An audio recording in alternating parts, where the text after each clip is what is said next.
भारत माता की, भारत माता की, भारत माता की।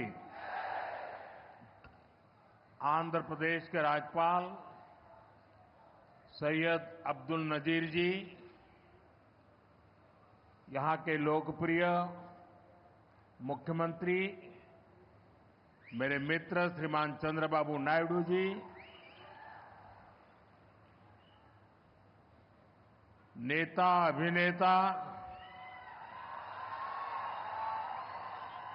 डिप्टी सीएम पवन कल्याण जी, केंद्र सरकार में मेरे सहयोगी मंत्रीगण, राज्य सरकार के मंत्रीगण, सभी सांसद और अन्य विधायकगण, अन्य गणमान्य नागरिकगण, भाई और बहनों, आंध्र प्रजला प्रेमा मरियु అభిమానానికి నా కృతజ్ఞతలు, నా అభిమానాన్ని చూపినచే అవకాశం ఇప్పుడు లభించింది। मैं सबसे पहले सीमाचलम वरालक्ष्मी नरसिम्हा स्वामी को प्रणाम करता हूं। आंध्र प्रदेश गवर्नर श्री सैयद अब्दुल नजीर गारू, जननेता मुख्यमंत्री श्री चंद्रबाबु नायडू गारू, नेता मरियु अभिनेత డిప్యూటీ సీఎం పవన్ కళ్యాణ్ గారు, కేంద్ర ప్రభుత్వంలో నా సహచర మంత్రులు, రాష్ట్ర మంత్రులు, ఎంపీలు, ఎమ్మెల్యేలు మరియు ఇతర ప్రముఖులు, సోదర సోదరీమణులు, ఆంధ్రప్రదేశ్ రాష్ట్ర ప్రజల ప్రేమ మరియు అభిమానానికి నా కృతజ్ఞతలు। నా అభిమానం చూపించే అవకాశం ఇప్పుడు నాకు లభించింది। ముందుగా మనం సింహాచలం వరాహ లక్ష్మీ నరసింహస్వామి వారికి నేను నమస్కరిస్తున్నాను। साथियों, आप सबके आशीर्वाद से 60 साल के अंतराल के बाद देश में तीसरी बार एक सरकार चुनी गई और सरकार बनने के बाद एक प्रकार से विधिवत रूप से मेरा ये पहला कार्यक्रम है और जो शानदार स्वागत सम्मान आपने किया, रास्ते भर जिस प्रकार से लोग आशीर्वाद दे रहे थे और आज चंद्रबाबू ने अपने भाषण में सारे सिक्सर लगा दिए हैं। उनके एक एक शब्द के स्पिरिट को, उनकी भावना को मैं आदर करता हूं और मैं आंध्रवासियों से, देशवासियों से विश्वास दिलाता हूं कि जो भावना आज चंद्रबाबू प्रकट कर रहे थे, हम सब मिलकर के उन लक्ष्यों को अवश्य पार करेंगे। మీ ఆశీర్వాదంతో 60 సంవత్సరాల తర్వాత మూడోసారి మళ్ళీ కేంద్రంలో మన ప్రభుత్వం వచ్చింది। తరువాత మీ యొక్క ఆశీర్వాదం, మీ యొక్క స్వాగతం నేను చూశాను। దానికి మించి మన అధినాయకుడు చంద్రబాబు నాయుడు గారు ఆయన స్పీచ్లో అన్ని విషయాలు కూడా కూలంకుషంగా చెప్పారు। ఆయన చెప్పిన ప్రతి విషయాన్ని కూడా గౌరవిస్తూ ఆంధ్రప్రదేశ్ రాష్ట్రానికి సంబంధించి ముఖ్యమంత్రి వర్యులు, రాష్ట్ర ప్రజలు ఏవైతే విశ్వాసం చూపిస్తున్నారో ఆ విశ్వాసాన్ని ఎక్కడా కూడా భంగం కలిగించకుండా మీ లక్ష్యాలు అన్నిటినీ కూడా సాకారం చేయడానికి నా వంతుగా మీకు సహకరిస్తాను అని తెలియజేస్తున్నాను। साथियों, हमारा आंध्र प्रदेश संभावनाओं का और अवसरों का, पॉसिबिलिटीज और अपॉर्चुनिटीज का राज्य है। जब आंध्र की ये पॉसिबिलिटीज साकार होगी तो आंध्र भी विकसित बनेगा और तभी भारत भी विकसित राष्ट्र बनेगा। इसलिए आंध्र का विकास ये हमारा विजन है। आंध्र के लोगों की सेवा ये हमारा संकल्प है। మిత్రులారా, మన ఆంధ్రప్రదేశ్ సాధ్యతలు మరియు అవకాశాలు కలిగి ఉన్న రాష్ట్రం. ఆంధ్రుల అవకాశాలు సాకారమైనప్పుడు ఆంధ్రప్రదేశ్ రాష్ట్రంతో పాటు భారతదేశం కూడా వికాసవంతంగా అభివృద్ధి చెందుతుంది. అందుకనే ఆంధ్రప్రదేశ్ రాష్ట్రం తాలూకా అభివృద్ధి మా విజన్, ఆంధ్ర ప్రజల సేవే మా సంకల్పం.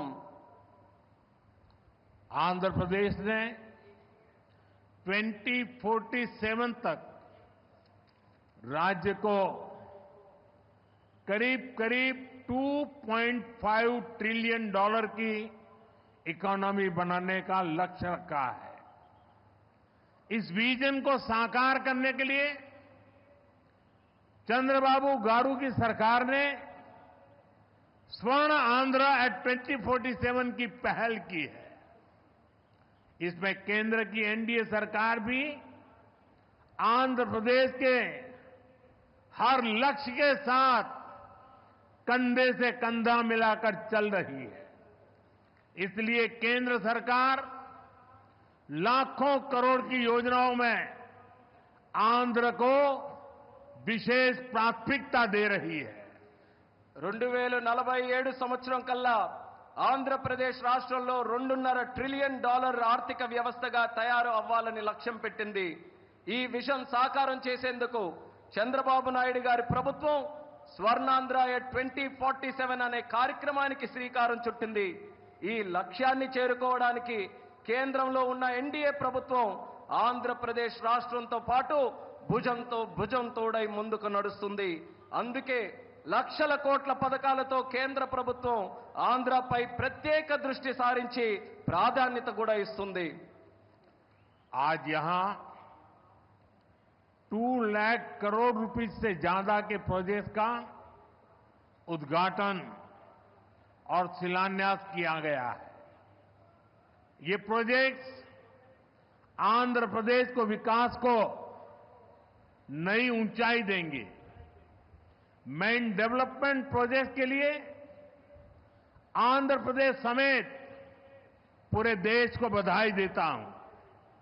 साथियों, आंध्र प्रदेश अपने इनोवेटिव नेचर के कारण आईटी और टेक्नोलॉजी का इतना बड़ा हब है। अब समय है आंध्र नई फ्यूचरिस्टिक टेक्नोलॉजीज का सेंटर बने। जो टेक्नोलॉजीज अभी डेवलप ही हो रही है, हम अभी से उनमें लीड लें। आज ग्रीन हाइड्रोजन का इस्तेमाल ये ऐसा ही उभरता हुआ क्षेत्र है। ఈ రోజు 2 లక్షల కోట్ల రూపాయలకు పైగా విలువైన ప్రాజెక్టులు ఇక్కడ ప్రారంభించడం మరియు శంకుస్థాపన చేయడం జరుగుతుంది. ఈ ప్రాజెక్టులు ఆంధ్రప్రదేశ్ అభివృద్ధిని సరికొత్త శిఖరాలకి చేరబోతుంది. ఈ అభివృద్ధి కార్యక్రమాలతో ఆంధ్రప్రదేశ్తో పాటు యావత్ భారతదేశానికి కూడా నా తరపున అభినందనలు తెలియజేసుకుంటున్నాను. మిత్రులారా, ఆంధ్రప్రదేశ్ రాష్ట్ర ప్రజల తాలూకా సృజనాత్మకత వల్ల ఆంధ్రప్రదేశ్ రాష్ట్రం ఐటీ మరియు సాంకేతికతకు ఒక పెద్ద కేంద్రంగా మారింది. ఇప్పుడు సమయం వచ్చింది ఆంధ్రప్రదేశ్ రాష్ట్రం సరికొత్త టెక్నాలజీస్ కు కేంద్ర బిందువుగా మారాలి. ఈ కొత్తగా అభివృద్ధి చెందుతున్నటువంటి టెక్నాలజీస్ కి ఆంధ్రప్రదేశ్ రాష్ట్రం సారథ్యం వహించాలి. నేడు గ్రీన్ హైడ్రోజన్ టెక్నాలజీ కూడా అటువంటి ఎదుగుతున్నటువంటి ఒక రంగమే. देश ने 2023 में नेशनल ग्रीन हाइड्रोजन मिशन की शुरुआत की थी। हमारा लक्ष्य है 2030 तक 5 million metric tonnes green hydrogen का प्रोडक्शन। इसके लिए शुरुआती चरण में 2 ग्रीन हाइड्रोजन हब स्थापित होंगे, जिनमें से एक हमारा विशाखापट्टनम है। దేశంలో 2023లో నేషనల్ గ్రీన్ హైడ్రోజన్ మిషన్ను మనం ప్రారంభించడం జరిగింది. మా లక్ష్యం 2030 నాటికి 5 మిలియన్ మెట్రిక్ టన్నుల గ్రీన్ హైడ్రోజన్ని మన దేశంలో ఉత్పత్తి చేయాలి. దీనికోసం ప్రారంభ దశలోనే 2 గ్రీన్ హైడ్రోజన్ ల్యాబ్ని మనం ఏర్పాటు చేయబోతున్నాం. అందులో ఒకటి మన విశాఖపట్నం నగరం అని తెలియజేస్తున్నాను. भविष्य में विशाखापट्टनम दुनिया के उन गिने चुने शहरों में होगा जहां इतने बड़े स्केल पर ग्रीन हाइड्रोजन प्रोडक्शन की फैसिलिटी होगी। इस ग्रीन हाइड्रोजन हब से अनेक जॉब अपॉर्चुनिटीज तैयार होगी। साथ ही आंध्र प्रदेश में मैन्युफैक्चरिंग इकोसिस्टम भी डेवलप होगा। साथियों, आज मुझे नक्कापल्ली में बल्क ड्रग पार्क प्रोजेक्ट का शिलान्यास करने का अवसर भी मिला है। आंध्र प्रदेश देश के उन 3 राज्यों में से एक है जहां इस तरह के पार्क की स्थापना की जा रही है। इस पार्क में मैन्युफैक्चरिंग और रिसर्च के लिए बेहतरीन इंफ्रास्ट्रक्चर तैयार किया जाएगा। इससे इन्वेस्टर्स का उत्साह बढ़ेगा और यहां की फार्मा कंपनियों को फायदा होगा। భవిష్యత్తులో పెద్ద ఎత్తున గ్రీన్ హైడ్రోజన్ ఉత్పత్తి చేసే నగరాలలో ఒకటిగా మన విశాఖపట్నం ఉండబోతుంది. ఈ గ్రీన్ హైడ్రోజన్ హబ్ ద్వారా అనేక ఉద్యోగ అవకాశాలు సృష్టించబడతాయి. దీంతో ఆంధ్రప్రదేశ్లో మ్యానుఫ్యాక్చరింగ్ వ్యవస్థ కూడా అభివృద్ధి చెందబోతుంది. మిత్రులారా, ఈ రోజు అనకాపల్లి పార్లమెంటులో ఉండే నక్కపల్లిలో బల్క్ డ్రగ్ పార్క్ కు కూడా శంకుస్థాపన చేసే అవకాశం నాకు కలిగింది. దేశంలో 3 రాష్ట్రాలలో ఈ తరహాలో పార్కులు ఏర్పాటు చేయబడుతున్నాయి. అందులో ఆంధ్రప్రదేశ్ ఉండడం నాకు చాలా ఆనందంగా ఉంది. ఈ పార్కులో మ్యానుఫ్యాక్చరింగ్ మరియు పరిశోధన కోసం అద్భుతమైన మౌలిక సదుపాయాలు ఏర్పాటు చేయడం జరుగుతుంది. దీనివల్ల పెట్టుబడిదారుల్లో ఆసక్తి పెరుగుతుంది మరియు ఫార్మాసిటీ కంపెనీలకి కూడా చాలా ఉపయోగపడుతుందని తెలియజేస్తున్నాను. साथियों, हमारी सरकार अर्बनाइजेशन को एक अपॉर्चुनिटी के रूप में देखती है और हम आंध्र को न्यू एज अर्बनाइजेशन का एक उदाहरण बनाना चाहते हैं। इसी विजन को साकार करने के लिए आज कृष्णापट्टनम इंडस्ट्रियल एरिया यानी क्रीज सिटी का फाउंडेशन स्टोन रखा गया है। ये smart city Chennai Bengaluru industrial corridor का हिस्सा बनेगी। इससे आंध्र में थाउजेंड्स ऑफ करोड़ का इन्वेस्टमेंट आएगा और लाखों इंडस्ट्रियल जॉब तैयार होगी। మిత్రులారా, మా ప్రభుత్వం పట్టణీకరణకు ఒక అవకాశంగా చూస్తుంది. అలానే మన ఆంధ్రప్రదేశ్ రాష్ట్రం నవయుగ పట్టణీకరణకు ఉదాహరణగా ఉండబోతుంది. ఈ విజన్ సాకారం చేసేందుకు నేడు కృష్ణపట్నం ఇండస్ట్రియల్ ఏరియా అంటే క్రిస్ సిటీ శంకుస్థాపన కూడా చేయడం జరుగుతుంది. చెన్నై బెంగళూరు ఇండస్ట్రియల్ కారిడోర్లో ఈ స్మార్ట్ సిటీ ఒక భాగం అవ్వబోతుంది. ఆంధ్రప్రదేశ్లో దీని వల్ల వేల కోట్ల రూపాయలు పెట్టుబడులతో పాటు పారిశ్రామిక ఉద్యోగ అవకాశాలు కూడా పెరుగుతున్నాయని తెలియజేస్తున్నాను. साथियों, आंध्र प्रदेश को पहले से श्री सिटी के रूप में मैन्युफैक्चरिंग हब का फायदा मिल रहा है। हमारा प्रयास है कि आंध्र प्रदेश इंडस्ट्रियल और मैन्युफैक्चरिंग के क्षेत्र में देश के टॉप स्टेट्स में शामिल हो। मैन्युफैक्चरिंग को बढ़ावा देने के लिए हमारी सरकार पीएलआई जैसी स्कीम्स चला रही है। इसका परिणाम ये है कि आज कई प्रोडक्ट्स की मैन्युफैक्चरिंग में भारत की गिनती दुनिया के टॉप कंट्रीज में होने लगी है। మిత్రులారా, ఆంధ్రప్రదేశ్లో నేడు శ్రీ సిటీ రూపంలో తయారీ రంగం యొక్క ఉపయోగం ప్రజలకు అందుతుంది. మా ప్రయత్నం ఏంటంటే ఆంధ్రప్రదేశ్ రాష్ట్ర పారిశ్రామిక మరియు తయారీ రంగంలో దేశంలోనే అగ్రగామిగా నిలబడాలి. తయారీ రంగాన్ని ప్రోత్సహించడానికి మా ప్రభుత్వం పిఎల్ఐ లాంటి స్కీమ్స్ ని ప్రోత్సహించడం కూడా జరుగుతుంది. దీని ఫలితంగా నేడు భారతదేశం మొబైల్ తయారీ రంగంలో ప్రపంచంలోనే ఉన్నతమైనటువంటి ర్యాంకింగ్స్ లో స్థానం కూడా సంపాదించుకుంది. साथियों, आज नए विशाखापट्टनम शहर में साउथ कोस्ट रेलवे जोन मुख्यालय की भी फाउंडेशन रखी जा रही है.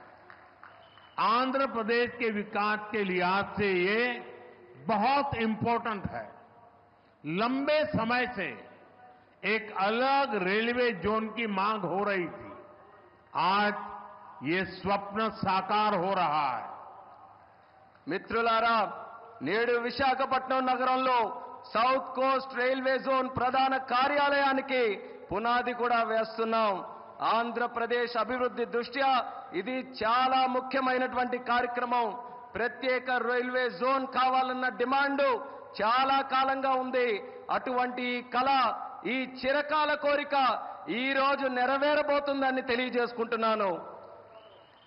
साउथ कोस्ट रेलवे जोन का मुख्यालय बनने के बाद इस पूरे क्षेत्र में कृषि और व्यापार से जुड़ी एक्टिविटीज का विस्तार होगा. इसके अलावा टूरिज्म क्षेत्र और लोकल इकोनॉमी को भी प्रगति के नए अवसर मिलेंगे. సౌత్ కోస్ట్ రైల్వే జోన్ యొక్క ప్రధాన కార్యాలయం అయిన తర్వాత మన ఉత్తరాంధ్ర ప్రాంతంలో వ్యవసాయం మరియు వ్యాపారానికి సంబంధించి కార్యకలాపాలలో విస్తరణ జరగబోతుంది. ఇంతే కాకుండా పర్యాటక రంగం మరియు స్థానిక ఆర్థిక వ్యవస్థకు కూడా కొత్త అవకాశాలు లభిస్తాయని తెలియజేస్తున్నాను. आज यहां कनेक्टिविटी से जुड़े thousands ऑफ करोड़ के प्रोजेक्ट्स का उद्घाटन और शिलान्यास भी हुआ है. रेलवे के क्षेत्र में आंध्र प्रदेश उन राज्यों में शामिल है जहां 100% इलेक्ट्रिफिकेशन हो चुका है. आंध्र प्रदेश के 70 से ज्यादा रेलवे स्टेशनों को अमृत भारत स्टेशन योजना के तहत डेवलप किया जा रहा है. आंध्र प्रदेश के लोगों की ईज ऑफ ट्रेवल के लिए 7 वंदे भारत ट्रेनें और अमृत भारत ट्रेन भी चलाई जा रही है. నేడు కనెక్టివిటీకి సంబంధించి వేల కోట్ల విలువైన ప్రాజెక్టుల ఇక్కడ ప్రారంభోత్సవం మరియు శంకుస్థాపన జరుగుతుంది. రైల్వే రంగంలో ఆంధ్రప్రదేశ్లో నేడు 100% విద్యుదీకరణ జరిగింది. ఆంధ్రప్రదేశ్లోని 70కి పైగా రైల్వే స్టేషన్లు అమృత్ భారత్ స్టేషన్ల కింద అభివృద్ధి చేయబడుతున్నాయి. ఆంధ్రప్రదేశ్ ప్రజల ప్రయాణ సౌలభ్యం కోసం 7 వందే భారత్ రైళ్లు అలాగే అమృత్ భారత్ ట్రైన్లు కూడా నడిపిస్తున్నామని తెలియజేస్తున్నాను. साथियों, आंध्र में ये infrastructure revolution, better connectivity, better सुविधाएं, इनसे पूरे प्रदेश का लैंडस्केप बदलेगा. इससे ईज ऑफ लिविंग और ईज ऑफ डूइंग बिजनेस बढ़ेगा. यही विकास आंध्र की करीब $2.5 ट्रिलियन इकोनॉमी का आधार बनेगा. साथियों, विशाखापट्टनम और आंध्र प्रदेश के कोस्ट सैकड़ों वर्षों से भारत के ट्रेड का गेटवे रहे हैं. आज भी विशाखापट्टनम का उतना ही महत्व है। हम समुद्र से जुड़ी अपॉर्चुनिटी के पूरे इस्तेमाल के लिए ब्लू इकोनॉमी को मिशन मोड में बढ़ावा दे रहे हैं। इसके लिए विशाखापट्टनम फिशिंग हार्बर को और आधुनिक बनाया जा रहा है। మిత్రులారా, ఆంధ్రాలో ఈ మౌలిక సదుపాయాలు విప్లవంతో పాటు మెరుగైన కనెక్టివిటీ, మెరుగైన సౌకర్యాల వల్ల ఆంధ్రప్రదేశ్ రాష్ట్రం ముఖ చిత్రం కూడా మారబోతుంది. దీనివల్ల జీవన సౌలభ్యం, వ్యాపార సౌలభ్యం కూడా పెరగబోతుంది. ఇది ఆంధ్ర యొక్క దాదాపు $2.5 ట్రిలియన్ ఆర్థిక వ్యవస్థకు పునాది కాబోతుంది. మిత్రులారా, విశాఖపట్నం మరియు ఆంధ్రప్రదేశ్లో ఉన్నటువంటి తీర ప్రాంతాలు వందల సంవత్సరాలుగా భారతీయ వాణిజ్యంలో పాలు పంచుకున్నాయి. నేటికి విశాఖపట్నానికి అదే ప్రాముఖ్యత ఉందని కూడా తెలియజేస్తున్నాను. సముద్ర సంబంధిత అవకాశాలు పూర్తిగా వినియోగించుకోవడానికి బ్లూ ఎకానమీని మిషన్ మోడ్లో ముందుకు నడిపించబోతున్నాం. ఇందుకోసం విశాఖపట్నంలో ఉన్నటువంటి షిప్పింగ్ హార్బర్ని కూడా మరింత ఆధునీకరిస్తబోతున్నామని ఈ సందర్భంగా తెలియజేస్తున్నాను. आंध्रा के हमारे फिशरीज से जुड़े भाई बहनों की इनकम और बिजनेस बढ़े, हम इस दिशा में पूरी संवेदनशीलता से काम कर रहे हैं. हमने फिशरमैन को किसान क्रेडिट कार्ड जैसी सुविधाएं उपलब्ध कराई है. हम समुद्र में सुरक्षा के लिए भी अहम कदम उठा रहे हैं. साथियों, हमारा प्रयास है कि देश के हर सेक्टर में inclusive and all round development होना चाहिए, ताकि विकास का फायदा हर वर्ग को मिले. इसके लिए एनडीए सरकार समृद्ध और आधुनिक आंध्र प्रदेश के निर्माण के लिए प्रतिबद्ध है. आज जिन प्रोजेक्ट का शुभारंभ हो रहा है, उससे आंध्र के लोगों की समृद्धि सुनिश्चित होगी. मैं एक बार फिर इन प्रोजेक्ट के लिए आप सभी को बहुत बहुत बधाई देता हूं. ఆంధ్రాలో మత్స్యకార సోదర సోదరీమణుల ఆదాయం మరియు వ్యాపారం పెరిగే విధంగా పూర్తి నిబద్ధతతో మేము పనిచేయబోతున్నాం. దీనికోసం మత్స్యకారులకి కిసాన్ క్రెడిట్ కార్డు వంటి సౌకర్యాలు కూడా కల్పించాం. సముద్రంలో భద్రత కోసం ముఖ్యమైనటువంటి చర్యలు కూడా తీసుకోబోతున్నాం. మిత్రులారా, దేశంలోని ప్రగతి రంగంలో అందరినీ కలుపుకొని పోవడమే మా తాలూకా ప్రయత్నం. అభివృద్ధి జరగాలి, తద్వారా ప్రతి వర్గానికి అభివృద్ధి తాలూకా ఫలాలు అందాలి. ఇదే మా సంకల్పం. ఇందుకోసం ఎన్డీఏ ప్రభుత్వం సుసంపన్నమైన ఆధునిక ఆంధ్రప్రదేశ్ను సృష్టించబడ్డానికి కట్టుబడి ఉందని కూడా తెలియజేస్తున్నాను. నేడు ప్రారంభించే ప్రాజెక్టులు ఆంధ్ర ప్రజల భవిష్యత్తుకు మరియు వారి శ్రేయస్సుకు మేలు చేయబోతున్నాయి. ఈ ప్రాజెక్టుల కోసం మీ అందరికీ కూడా మరొక్కసారి నా హృదయపూర్వక అభినందనలు తెలియజేసుకుంటున్నాను. ధన్యవాదాలు. आप सबका बहुत बहुत धन्यवाद.